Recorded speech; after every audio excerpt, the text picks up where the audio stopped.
Bonjour, c'est Marion Sigaud. Vous avez entendu parler de Judith Reisman, cette Américaine partie en guerre voilà plus de 40 ans contre les pédocriminels et leur soutien. Son combat est essentiellement celui de la protection des enfants contre une sexualisation qu'on retrouve désormais dans tous les programmes d'éducation du monde. C'est en analysant les publications tout à fait officielles d'Alfred Kinsey, père de la révolution sexuelle, qu'elle a découvert sur quelle fraude monstrueuse s'est élaborée la fin de la morale publique, l'invasion pornographique et, au bout du compte, la destruction de la famille et de l'enfance que nous voyons se dérouler sous nos yeux. 2 de ses livres sont désormais disponibles en français. Kinsey, La face obscure de la révolution sexuelle, et La subversion sexuelle née du rapport Kinsey, que vous trouverez sur Internet. Il y a un mois environ, elle m'a fait parvenir une étude d'une centaine de pages à mettre en ligne que 4 bénévoles ont accepté de traduire et que vous trouverez en PDF sous cette vidéo. Voici en résumé ce dont il s'agit. Les partisans du bon docteur Kinsey ont fait à croire que les observations qu'il a faites sur les enfants, et dont on se sert depuis pour prétendre qu'ils ont droit à une vie sexuelle, relevaient de simples interviews faites au cours de rencontres sympathiques dans le sein des familles où il était reçu. Je dessine un bonhomme, montre-moi comment on sait si c'est un garçon ou une fille. La réalité fut autre. Des centaines d'enfants, dont certains n'avaient que quelques mois, ont été attachés, dénudés, masturbés et ou sodomisés. Leurs pleurs, leurs hurlements et leurs évanouissements ont été qualifiés d'orgasmes. Kinsey a utilisé pour ces séances abominables les services d'un pédophile notoire, un certain Rex King. Et ce sont ces séances de viol qui ont servi aux observations de ces faux savants et vrais pervers. Pudiquement, Kinsey qualifia les viols de contact, les violeurs de partenaires et le pédosadique qui menait la danse d'experts en sexualité juvénile. Mais la réalité qui se cache derrière ces euphémismes n'est pas douteuse. Ce sont ces expériences criminelles qui servent aujourd'hui encore de référence aux grandes agences de l'ONU pour nous vendre la sexualisation des enfants et le mensonge récurrent qui dit « les enfants sont sexuellement éveillés dès leur naissance ».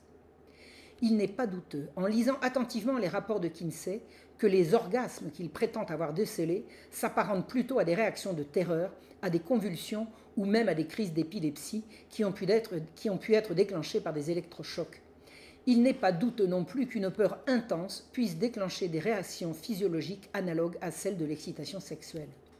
Un observateur normalement constitué peut-il confondre une crise d'épilepsie avec un orgasme, des pleurs, des hurlements et des tentatives de fuite avec une montée du plaisir? Kinsey, sadomasochiste lui-même, ne savait pas faire la différence entre souffrance et jouissance. Et c'est les conclusions de ce malade qui servent de référence. La réalité est devant nos yeux. Des centaines d'enfants captifs ont été torturés par un maniaque doté d'un membre énorme pour fournir à un faux savant psychopathe des fausses données destinées à bouleverser le monde. D'où venaient ces enfants? Qui étaient-ils? Comment ces criminels ont-ils pu procéder ainsi en toute impunité sur des centaines et des centaines de gosses sans jamais être arrêtés ni poursuivis? De fait, Kinsey participait à des programmes tout à fait officiels et il a eu accès aux enfants observés dans les hôpitaux Rockland de New York et Greystone du New Jersey. Il faut savoir que ces 2 établissements publics étaient largement subventionnés par l'Institut Rockefeller et qu'ils ont fait leurs expériences sous la houlette de l'Université Columbia. Il s'agissait de programmes d'études sur le fonctionnement du cerveau. Rockefeller finançait, l'université supervisait et l'hôpital fournissait les cobayes humains. Or, il est avéré que les patients dont on a prétendu vouloir observer les troubles psychiques étaient pour la plupart parfaitement sains d'esprit et que les méthodes utilisées pour pénétrer leur cerveau peuvent simplement être qualifiées de torture. Des adultes et des enfants diagnostiqués agressifs ou hyperactifs âgés de 5 à 12 ans ont eu le cerveau ouvert, nombre d'entre eux ont été lobotomisés sans aucun contrôle extérieur. La chose est si vraie qu'en 1995, le président Clinton a reconnu qu'en 50 ans, 4000 expériences de ce type avaient été pratiquées avec la protection de la CIA. Il a même présenté des excuses. Comment les pouvoirs publics ont-ils pu couvrir des activités qui violaient non seulement le serment d'Hippocrate, mais toutes les normes médicales internationales et même le code de Nuremberg, pourtant bien reconnu par les États-Unis d'Amérique? C'est sur ces rats humains de laboratoire que Kinsey a choisi les proies dont il avait besoin pour ses démonstrations fallacieuses, qui servent aujourd'hui à établir des normes d'éducation sexuelle obligatoires à l'école. Des rescapés de ces horreurs ont témoigné, et c'est notamment par l'inlassable travail de recherche de Karen Wetmore qu'on peut comprendre ce que fut le programme de contrôle mental, le Mind Control ou MK, réalisé par la CIA avec la pleine coopération des instances médicales américaines. Internée à 13 ans à la suite d'un viol, Karen Wetmore a réuni, des années plus tard, les preuves qu'elle a bel et bien été torturée par des professionnels de la médecine, qu'elle a été isolée, dénudée, entravée, droguée, qu'on lui a fait subir des électrochocs, qu'on l'a soumise au froid, à la privation de sommeil, et que ses réactions ont été consignées sous le plaisant qualificatif de convulsion. Ni ses parents, ni même un juge n'ont été admis à lui rendre visite, mais sans doute leurs démarches ont-elles réussi malgré tout à lui sauver la vie. Qui donc peut bien être enterré dans le petit cimetière attenant à l'hôpital. Il n'est pas douteux que ce sont ces malheureux qui ont servi de cobaye à l'abominable Kinsey et aux criminels qui lui servit de collaborateurs.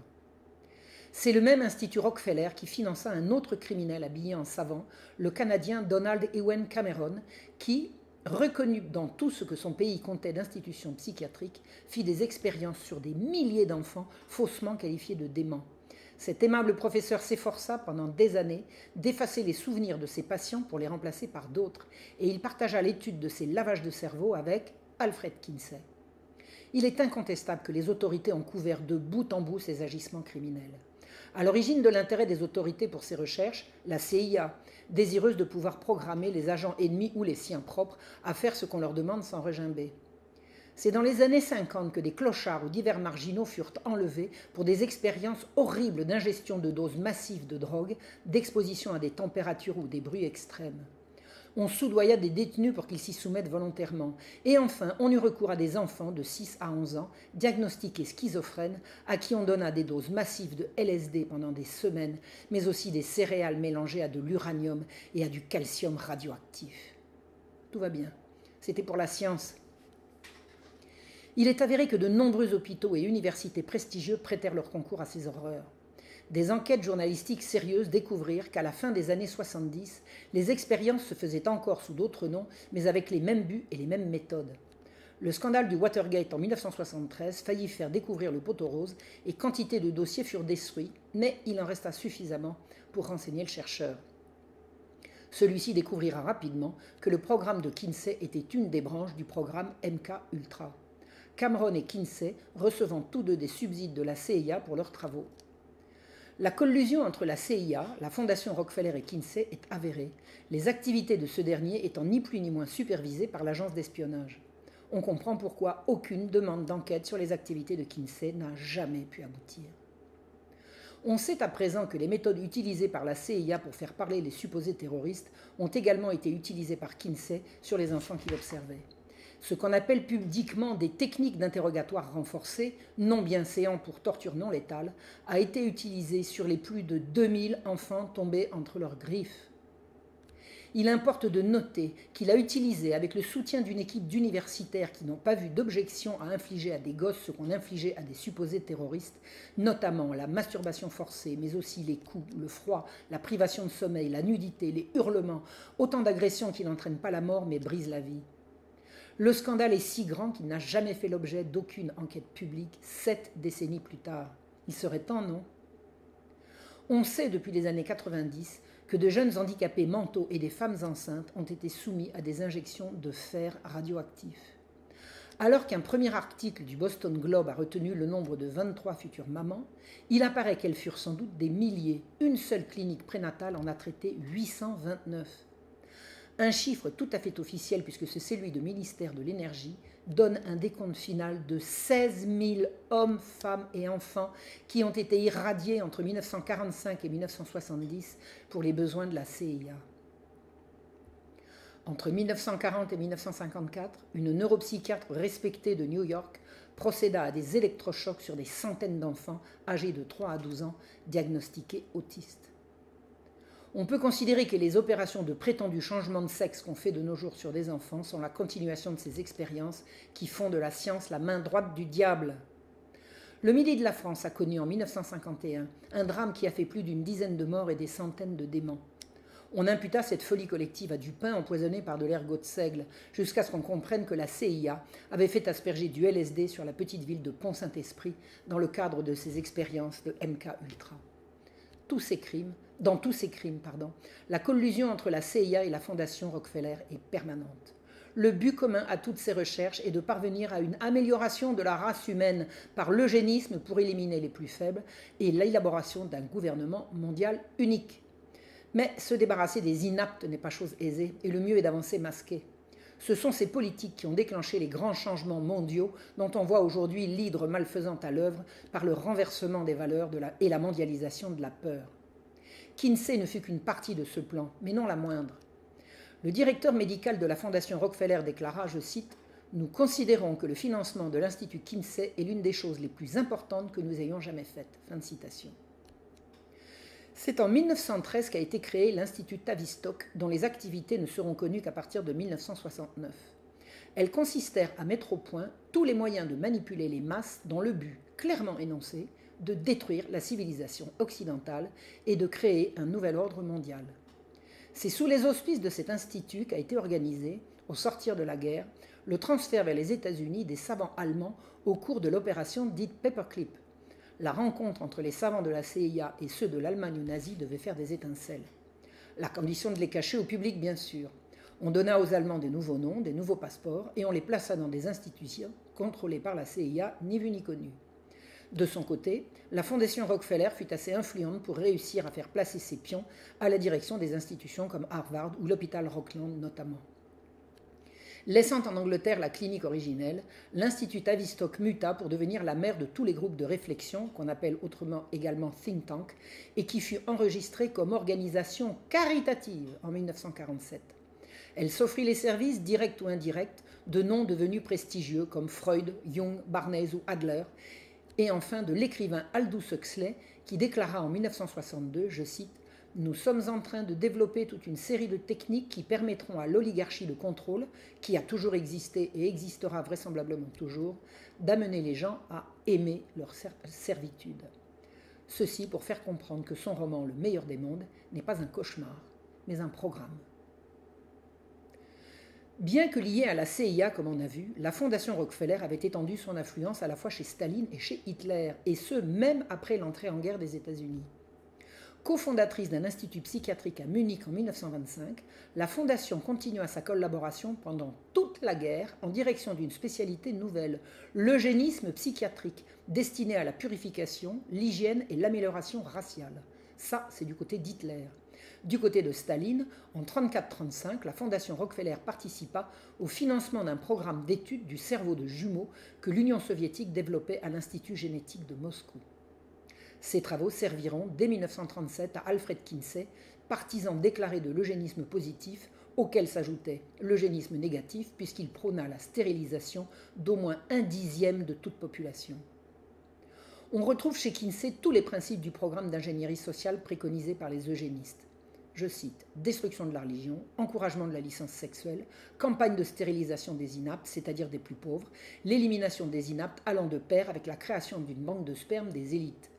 Ces aimables philanthropes ne s'arrêtèrent pas là, puisqu'ils contribuèrent à créer les grandes agences de l'ONU, comme notamment l'UNESCO, dont la tâche fondamentale fut ainsi définie par son premier directeur, Julian Huxley, frère d'Aldous.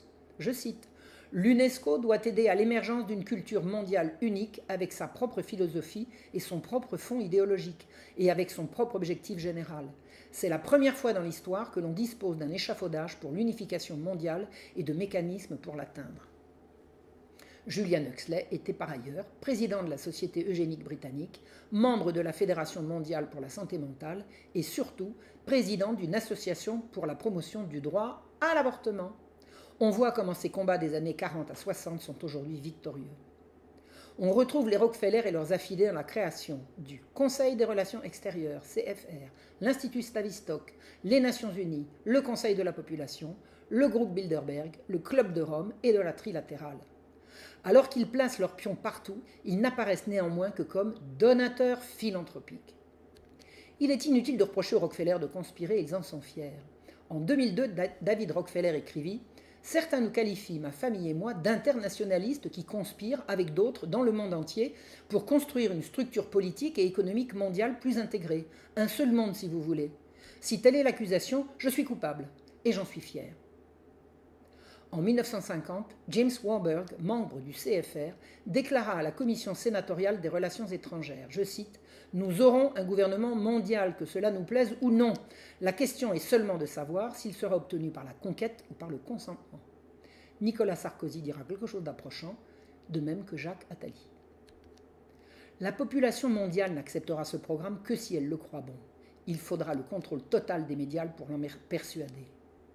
Jamais les crimes ci-dessus dénoncés, perpétrés à une telle échelle, n'auraient été possibles si les populations concernées avaient été consultées ou simplement informées. Il convint donc de les cacher, et pour cela il fallait avoir le contrôle total sur l'information, donc les médias. Contrôler les médias ne consiste pas seulement à détenir l'information, mais également à créer l'opinion. Faire croire que Kinsey fut un scientifique sérieux fut donc indispensable pour faire accepter ses mensonges. La presse, toute la presse fut complice, et Rockefeller avait la main dessus. En avril 1914, dans le Colorado, la société Rockefeller fit appel à la garde nationale pour briser une grève de mineurs. Pour échapper aux balles, les familles des grévistes se réfugièrent dans des caves qu'elles avaient creusées sous les tentes qui leur servaient d'abri. La troupe arrosa les tentes de kérosène et on retira 25 cadavres calcinés, dont ceux de 11 enfants. L'indignation souleva le public contre les Rockefeller qui cherchèrent comment réparer les dégâts. Un conseiller en relations publiques suggéra une contrition et des excuses publiques. Un fils Rockefeller se rendit sur place et modestement il écouta les mineurs. Et le miracle se produisit, l'hostilité retomba. L'intérêt des relations publiques et de la manipulation de l'opinion était évident, et quand on a les moyens, on les utilise. Plutôt que d'envisager d'amadouer désormais les médias, Rockefeller convint de les acheter et de placer à leur tête des hommes de confiance. Puis il fit appel à Edward Bernays, neveu de Sigmund Freud et père de la propagande à grande échelle, celui qui réussira notamment à faire fumer les femmes en leur présentant la cigarette comme un élément d'émancipation. Au lendemain de la Seconde Guerre mondiale, Rockefeller possédait tous les journaux et leurs rédacteurs en chef, tandis que la CIA recrutait des journalistes dans le monde entier avec la double fonction d'instiller au public ce qu'on voulait lui faire accroire et de fournir à l'agence des informations de première main. En 1991, David Rockefeller congratula chaleureusement le prestigieux Washington Post, New York Times et Times Magazine, entre autres, pour n'avoir jamais divulgué les secrets des réunions mondialistes du Bilderberg où ils étaient conviés depuis plus de 40 ans.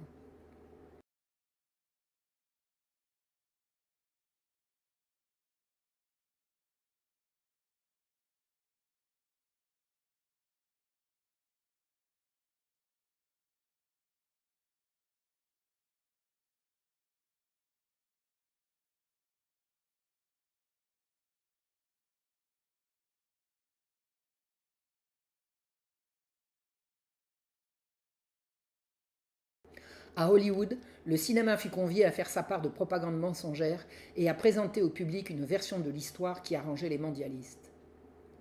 Pour illustrer l'efficace collusion entre les médias et l'agenda mondialiste, il n'est que de regarder comment les journaux ont traité les relations privilégiées qui unirent Kinsey au nazi Friedrich von Baluseck.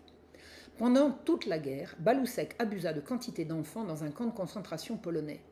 L'affaire fut révélée en 1957 à la suite du viol et du meurtre d'une petite fille de 11 ans. Le procès fit découvrir à la fois ses crimes commis pendant la guerre, mais également la correspondance soutenue qu'il avait entretenue avec Kinsey, avec qui il partageait ses observations. Aussi incroyable que cela puisse paraître, le fait est là.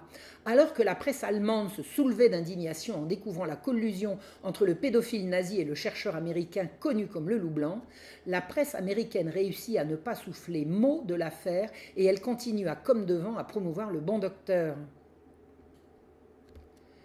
Le contrôle de la CIA sur la presse est à ce point efficace. Comme fut efficace le portrait lisse et bienveillant que le public perçut de Kinsey, bon époux, bon père, savant désintéressé, qui répondit de son mieux aux interrogations angoissées de ses étudiants au sujet de l'amour. Alors qu'il fut un eugéniste obsessionnel, pédocriminel de masse, raciste, misogyne, masturbateur compulsif, producteur et interprète de films pornographiques tournés dans son grenier ou dans les salles hautement, très hautement insonorisées de son institut. Kinsey était lui-même si imprudent dans ses frasques connues de son université, de la Fondation Rockefeller, de la CIA, du FBI, bref de tout le monde, qu'il aurait dû 20 fois tomber dans l'opprobre. Or jamais le public n'a rien su, même sa mort fut présentée comme sereine alors qu'il succomba aux conséquences de ses vices. Un film tourné en 2004 le présente sous les traits de Liam Neeson comme cet Américain moyen conservateur avec cheveux en brosse et nœuds papillons, flanqué d'une épouse qui tricote au coin du feu, bien loin des orgies sadomasochistes auxquelles ils se livrèrent tous deux avec leurs collaborateurs. Comme un seul homme, les médias dans leur ensemble, presse écrite, parlée et bientôt audiovisuelle, ont vendu le pervers comme un homme de science et fait gober un discours aussi abominablement dangereux que celui qui prétend que ce sont les inquiétudes des parents qui traumatisent les enfants et pas les attouchements des pédophiles. Pourtant, les critiques n'ont pas manqué, même du vivant de Kinsey, et il aura suffi que le grand public n'ait pas accès à ces critiques pour que le mythe se perpétue. Des critiques pertinentes et percutantes furent publiées et mises immédiatement sous le boisseau. Aujourd'hui encore, la révolution sexuelle qu'il déclencha de façon si criminelle fait la fierté de la Fondation Rockefeller. Alors que ces rapports ont servi à faire déferler sur le monde un tsunami de pornographie, de violence, des perversions sexuelles en tout genre, la Fondation appose fièrement son logo sur la ridicule échelle de Kinsey avec ce titre « Financer la révolution sexuelle, le rapport Kinsey ». Ils en sont fiers. Pendant toutes les années où il opéra à l'université de Bloomington, Kinsey a eu en sa possession les confidences écrites de tous ses collaborateurs, dont pas un n'aurait osé regimber. Kinsey aurait pu faire connaître leur homosexualité cachée ou leurs frasques extra-conjugales. Tenir les secrets d'alcôve d'un individu, c'est le tenir tout court, et Kinsey tenait tout le monde. De même, Cameron, son confrère au Canada, qui a fourni à quelques hauts fonctionnaires pédophiles la libre disposition des enfants dont il usait par ailleurs. Une des explications au flux continu de subventions qui tombèrent sur ces recherches diaboliques est là. Or, Kinsey et Cameron étaient entre les mains à la fois de la Fondation Rockefeller et de la CIA, qui ont pu ainsi tenir à leur tour tous les rouages de l'administration qu'on aurait voulu démocratique. De fait, l'administration américaine glissa peu à peu entre les mains d'un véritable syndicat du crime qui tenait de quoi faire chanter tout le monde. Connaissez-vous l'allocution que fit le président Kennedy le 27 avril 1961 devant l'Association américaine des éditeurs de journaux ? Il y dit notamment « Le simple mot de secret est inacceptable dans une société libre et ouverte, et nous sommes, en tant que peuple, intrinsèquement et historiquement opposés aux sociétés secrètes, aux serments secrets, aux réunions secrètes. Nous avons décidé il y a longtemps que les dangers de la dissimulation excessive et injustifiée de faits pertinents dépassent de loin les dangers que l'on cite pour les justifier.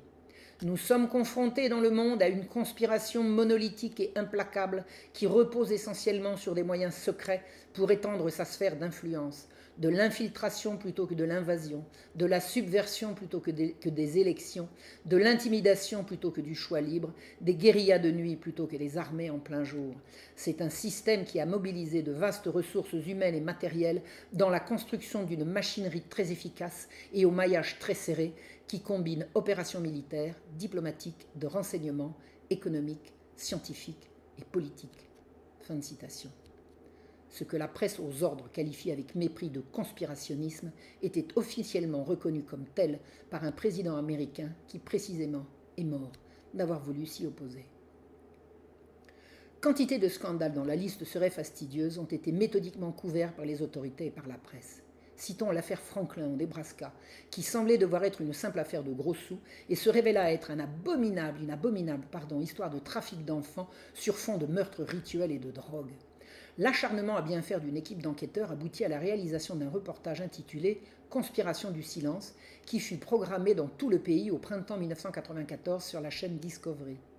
Sur pression de membres inconnus du Congrès, la diffusion fut déprogrammée à la dernière minute et de l'argent tomba miraculeusement pour dédommager les producteurs et les faire taire. Plus près de nous, l'affaire Epstein illustre la façon dont les choses se passent. Ses agissements criminels le menèrent devant les tribunaux dès 2008 et un reportage sur son affaire fut retiré de la programmation in extremis en 2015. Il faudra attendre 2019 pour qu'il soit mis sous les verrous. Régulièrement, des informations terrifiantes voient le jour sur des crimes commis par des puissants, notamment par les frères Podesta, dont le voile fut soulevé pendant ce qu'on a appelé le Pizzagate. Comment de tels crimes de plus en plus documentés, en photos, en témoignages et en films, ont-ils pu se perpétrer aussi longtemps avec une telle impunité ? Si ce n'est que le cœur de l'État est vérolé par la pieuvre CIA et Rockefeller, qui tirent toutes les ficelles et tient tout le monde ? Sait-on que Rockefeller est présenté sur sa fiche Wikipédia comme un philanthrope ? Et qu'un autre philanthrope bien connu, un certain Bill Gates, partisan lui aussi du nouvel ordre mondial, a utilisé les services de la sataniste Marina Abramovich pour un de ses clips et qu'il n'a jamais rompu ses relations amicales avec Jeffrey Epstein, même après sa mise en cause de 2008.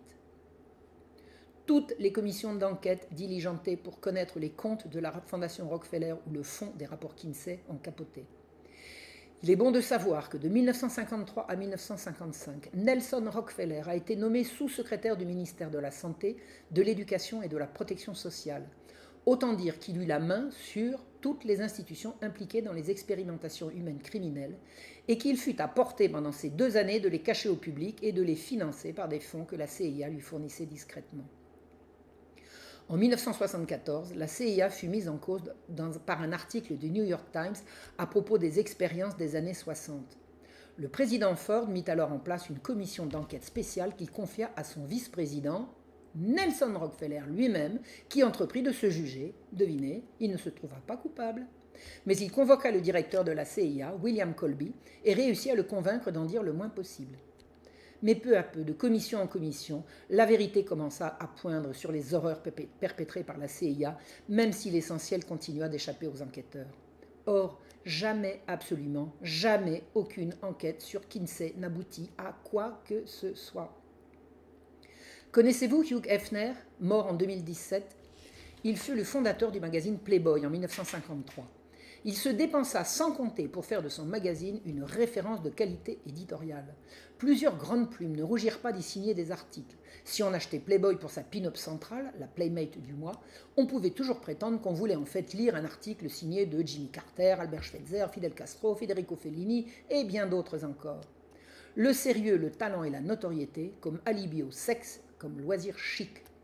Mais jamais Hefner n'essaya de prétendre à autre chose qu'à coucher avec les plus belles filles possibles et à persuader l'Américain moyen que ce rêve était à sa portée. La plus belle fille du monde habite sûrement à côté. L'idéologie promue par Hugh Hefner, qui met à la disposition de tout homme des femmes nues et disponibles, sert à convaincre les hommes que les femmes sont là pour les piéger dans le mariage, qui est en soi une prison. Le vagabondage et la légèreté furent présentés comme un des beaux-arts.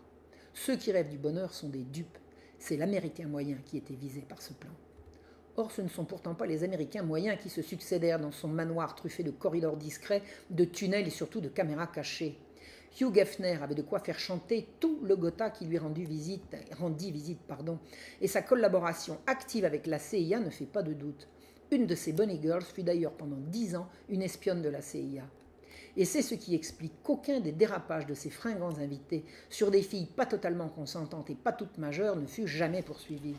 Ni Hugh Hefner ni aucun de ses invités ne furent jamais inquiétés malgré des charges accablantes. Il était trop protégé et surtout il tenait trop de monde. Or, Playboy ne fut pas uniquement le magazine des belles filles nues et dociles aux mains de riches amateurs. Il fut dès le début le promoteur du sexe avec les enfants, d'abord à mots couverts, puis de façon de plus en plus explicite. Il fit parallèlement le panégyrique de ses puissants protecteurs. Des dizaines d'éloges dithyrambiques sur Nelson Rockefeller furent publiés, ainsi que des centaines d'articles de fond sur l'éminent travail de la CIA. De son côté, pour avoir fait une analyse circonstanciée des publications par Playboy d'images d'enfants associées au crime et à la violence, Judith Reisman eut droit, de la part du journal, à une volée d'articles malveillants et des caricatures odieuses. En 1983, quand Judith Reisman fut chargée par le ministère de la Justice du président Reagan de mener une enquête sur le lien pouvant exister entre les travaux de Kinsey et les abus sexuels sur des enfants, alors que ses précédentes recherches avaient été cautionnées par diverses institutions tout à fait fiables, une véritable cabale s'abattit sur elle et son travail. Alors qu'elle était considérée comme une chercheuse chevronnée et sérieuse, une campagne de presse la transforma en intrigante incompétente, tenue de rendre des comptes devant le Congrès. Comme dans le même moment, le président Reagan voulait une enquête publique sur la pornographie susceptible de faire interdire Playboy et Penthouse, l'industrie pornographique chargea une agence spécialisée d'arroser les médias et tout l'espace public d'une campagne de propagande et de relations publiques impliquant des attaques ad hominem contre les membres de la commission et Judith Reisman elle-même, le tout sous la louable intention de défendre la liberté d'expression chère aux Américains. Rien ne fut épargné à Judith Reisman. Calomnies, moqueries, dessins outrageants et les articles qui tentèrent de la discréditer s'étalèrent sur des années, Playboy en tête qui osa écrire « Elle a longtemps prétendu que la révolution sexuelle était une conspiration, que Kinsey avait fabriqué des statistiques, alors qu'il n'existe aucun doute raisonnable à ce sujet. » Alors qu'il avait investi des dizaines de milliers de dollars par mois pendant 2 ans pour la discréditer, c'est aux Pays-Bas que Hugh Hefner perdit sa première bataille en assignant Judith Reisman pour diffamation. Les juges hollandais estimèrent que les travaux de Mme Reisman apportaient suffisamment de preuves pour rejeter la plainte et Hefner en fut pour ses frais. Reste que l'icône Kinsey n'était pas encore écornée dans les médias américains et le film avec Liam Neeson acheva de valoriser le génie du grand scientifique dont les études pionnières avaient si merveilleusement changé le monde. Merveilleusement, vraiment. La destruction de la morale traditionnelle a brisé 3 générations depuis la guerre. En présentant toutes les déviations sexuelles comme normales et la fidélité conjugale comme ringarde, on a instillé la maladie mentale dans une population brusquement coupée de ses repères moraux et qui sombra dans la dépression. Le nombre des abus sexuels augmente tous les jours et ils sont de plus en plus violents et sadiques et ils visent des enfants de plus en plus jeunes. Faisant montre d'une grande et noble ouverture d'esprit à la science, des États américains, autorisèrent désormais l'utilisation de matériel obscène à l'école. Si on peut considérer leur usage comme éducatif. L'explosion d'abus commis entre enfants en est la conséquence dramatique. Désormais, on se viole et on se sodomise entre gosses dans le cadre de l'école. Qui osera dire que ça a toujours été comme ça ? Qui sont les pseudo-éducateurs qui viennent faire de la propagande pour toute leur déviance sexuelle en direction des enfants ? En fait, il fut difficile d'imposer la révolution sexuelle à l'Amérique alors qu'elle battait son plein dans l'Europe de l'après-Première Guerre mondiale. Pour faire passer la dragée à une population américaine conservatrice et pudique, il fallut rien de moins que l'argument scientifique. Une machine bien huilée de relations publiques professionnelles et d'universitaires compromis réussit à faire d'un vicieux un grand scientifique et les éloges continuent de pleuvoir sur ce monstre plus de 60 ans après sa mort. La promotion de la science au rang de critère absolu de vérité et du bien, en lieu et place de Dieu relégué au rang de superstition obscurantiste, merci les Lumières, exige des scientifiques une honnêteté au-dessus de tout soupçon. Or, le monde scientifique a été corrompu par une lente infiltration des intérêts privés et diverses études ont montré que l'Amérique détient le triste record mondial de la publication scientifique frauduleuse. Il n'est que de voir le nombre de mensonges diffusés à l'occasion de l'actuelle crise du coronavirus pour comprendre que le monde entier lui a emboîté le pas et que le mensonge scientifique se diffuse partout et toute honte bue par le canal des médias. La bombe atomique sociale que fut le rapport Kinsey continue ses ravages avec l'aide d'une communauté scientifique muette et paralysée, et c'est au nom de la science que la pornographie et l'obscénité se déversent jusque dans les écoles. A-t-on conscience que ce qu'on appelle les caricatures de Mahomet sont en fait des dessins outrageants et obscènes qu'on prétend avoir le devoir de montrer aux enfants ? Éduquer un enfant, c'est lui apprendre des limites. La révolution sexuelle de Kinsey sert à promouvoir toutes les transgressions et à valoriser la satisfaction de toutes les pulsions derrière le dos des parents considérés comme des oppresseurs. Le résultat de ce tsunami de sexe a produit une explosion de viols et de crimes sexuels divers, de maladies vénériennes, de familles éclatées, d'abandon d'enfants sans père ni repère, de délinquance, de drogue et d'alcool, de suicides de jeunes et cerise sur le gâteau, d'inceste et de pédophilie. Je les résultats, non ? Regardons. D'un côté, le contrôle de soi et la fidélité conjugale. De l'autre, le monde dans lequel nous vivons. Lequel est le plus vivable ? Un des aspects les plus sordides de l'escroquerie Kinsey est le gouffre qui sépare son image de ce qu'il fut vraiment. Le mensonge est énorme. Loin de prôner la liberté, Kinsey fut un harceleur et un violeur. Certains de ses étudiants en ont fait l'amère expérience. Alors qu'il plaida pour l'innocuité de la masturbation, et Dieu sait combien ces données sont reprises par des publications dites sérieuses, on sait qu'il mourut des excès auxquels il se livra en la matière. On ne peut séparer la promotion qu'il en fit avec l'explosion du marché de la pornographie, auxiliaire commode de cette activité. Refusera-t-on de voir que l'auto-érotisme déconnecte le sexe de l'amour ? Et osera-t-on prétendre que c'est sans conséquence pour notre société ? Si on pouvait repousser d'un revers de main les conclusions délirantes d'un psychopathe obsédé sexuel qui fut mis un temps à la mode. Mais non, c'est impossible. Avec l'aide de la fondation Rockefeller, le patron de Playboy fonda un conseil pour l'information et l'éducation à la sexualité, le CIECUS, organisme dédié au sexe à l'école. Tout Kinsey et rien que du Kinsey sur les bancs de la classe. C'est de l'éducation, c'est sérieux. Le CIECUS reçut le soutien de Planet Parenthood au planning familial, puis de l'UNESCO et de toutes les ONG affiliées. Kinsey est une référence mondiale, pas un étudiant en médecine qui échappe aux conclusions délirantes du maniaque de Bloomington, dont le credo de base affirme que les enfants sont capables d'activités sexuelles dès leur naissance. L'influence du siècus fut telle qu'on en vint à réformer le code pénal américain et qu'on laissa tomber par lambeaux les articles protégeant les femmes et les enfants des prédateurs. C'est par ce biais qu'on en vint à formuler la fameuse dérogation à la réglementation sur l'obscénité qui introduisit le porno à l'école. Des générations d'enfants sont désormais gavés de sexe depuis l'âge tendre, coupés de leurs racines morales et civilisationnelles, incités à remettre en cause l'autorité de leurs parents, habitués à croire que leur désir est leur droit. Ils sont destinés à être les soldats dociles du nouvel ordre mondial. Le nouvel ordre mondial doit passer par Internet, qui a entre les mains d'experts l'art d'obtenir le consentement des foules par le mensonge et le contrôle mental, et sont en passe d'entièrement dominer le monde. On a vu comment, en quelques mensonges aujourd'hui mis à jour, on a pu, à l'échelle de la planète, arrêter et confiner l'entièreté de la population mondiale. L'argument fut le même que pour Kinsey. La science, la médecine, le savoir, la raison et la santé. Kinsey a été une des chevilles ouvrières du programme de soumission des populations au nouvel ordre mondial préparé par Rockefeller et la CIA. Son travail a consisté à revêtir la destruction de la morale et de la famille d'une justification scientifique et le nomadisme sexuel le plus débridé d'une couleur libératrice. En quelques décennies, les pseudo-travaux de cet escroc ont permis un développement inouï de l'industrie pornographique, la dépénalisation de quantités d'abus sexuels sur des populations de plus en plus jeunes, l'introduction du sexe à l'école et l'explosion du nombre d'avortements présentés comme un bienfait et un droit essentiel. Et ça ne s'arrêtera pas là si on laisse faire.